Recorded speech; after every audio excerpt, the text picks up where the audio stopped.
For more than 40 years, this case sat untouched, not because police didn't care, not because evidence didn't exist, but because the person believed to be responsible disappeared. No trail, no confession, no body found by chance, just a name written in an aging file, stored in a records room that few people ever visited anymore, and a community that never completely let go of what happened. On a cold morning in rural Kentucky in the late 1970s, a family reported something that didn't sound criminal. Someone was missing. There were no signs of a struggle, no ransom call, no witnesses coming forward with urgent information. Just absence. And sometimes absence is the loudest clue of all. In 1979, this part of Kentucky was not a place where people vanished without notice. It was quiet, yes, but it was also watchful. People knew each other's habits. They knew which cars belonged where, which trucks passed through town regularly, and which ones didn't. They noticed when someone failed to show up to work, or when a routine was broken without explanation. The missing person had routines, predictable ones. They left home around the same time each day. They followed the same routes. They had responsibilities they didn't ignore, which is why, when they didn't return, concern came quickly. This was not someone who wandered off. This was not someone who disappeared voluntarily. Family members waited at first. Then they called. Then they drove the usual routes themselves, scanning ditches and shoulders, expecting to see something that explained the delay. But there was nothing. No vehicle abandoned on the side of the road, no sign of an accident, no witnesses who had seen anything unusual. By the time law enforcement was contacted, fear had already settled in. Police responded the way small departments did at the time. They searched nearby areas. They checked fields, wooded sections, barns, and sheds. They knocked on doors. They asked neighbors when the person had last been seen. Everyone seemed cooperative. Everyone seemed concerned. And yet, nothing stood out. There was no blood, no disturbed ground, no indication of violence. That lack of evidence would become both the case's greatest mystery and its greatest obstacle. In the early days, investigators believed time was on their side. They assumed that if something criminal had happened, someone would talk. Fear, guilt, or pressure would cause cracks. Someone would slip up. Someone would say the wrong thing. But fear doesn't always expose the truth. Sometimes it hides it better.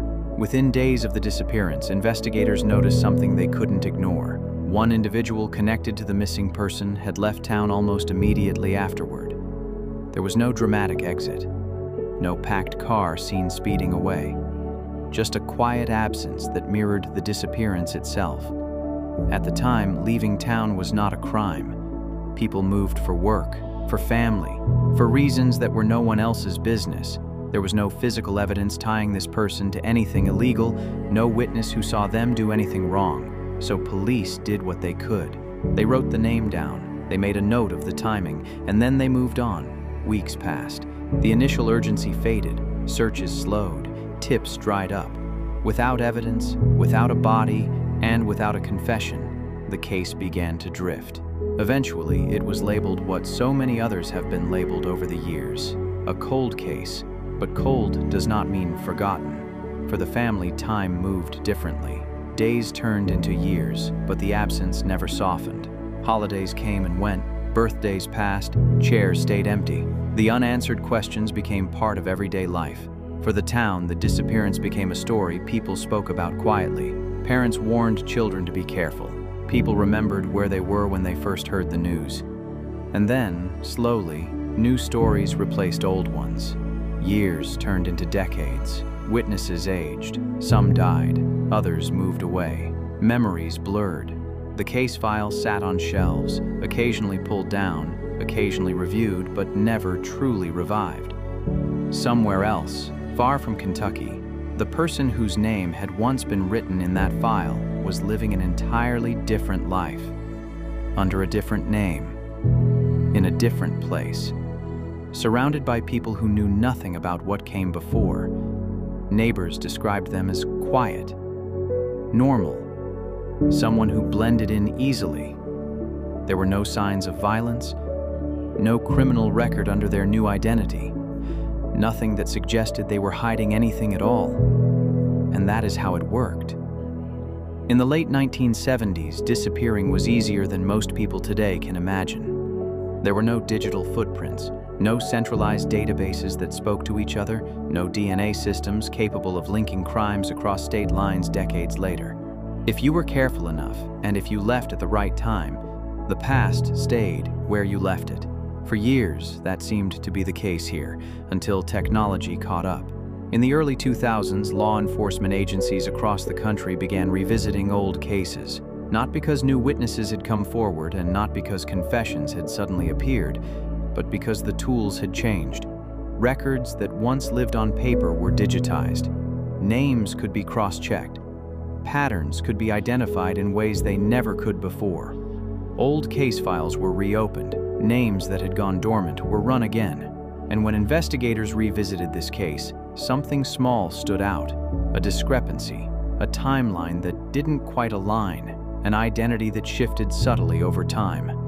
At first, it didn't look like much, just an inconsistency that could easily be explained away. But when investigators followed it, the trail didn't stop. It led south, to Florida. Florida has long been known as a place where people go to start over. Retirees, drifters, and sometimes people who don't want to be found. For decades, it had been the final stop for many who believed their past could never reach them again. But this time, it did. When investigators arrived, they didn't find someone hiding. They found someone settled, established, living quietly. A person who had built decades of life that had nothing on the surface to do with Kentucky or 1979. There was no dramatic arrest, no chase, no resistance, just a knock on the door, and a question that reached across 40 years. Do you remember Kentucky? The arrest sent shockwaves through two communities. In Kentucky, families who had lived with unanswered questions for decades suddenly had something they never expected to see. Accountability, or at least the possibility of it. In Florida, neighbors struggled to reconcile the person they thought they knew with the allegations now attached to their name. People searched their memories for warning signs, for moments that felt off in hindsight. Most found nothing. The legal reality was complicated.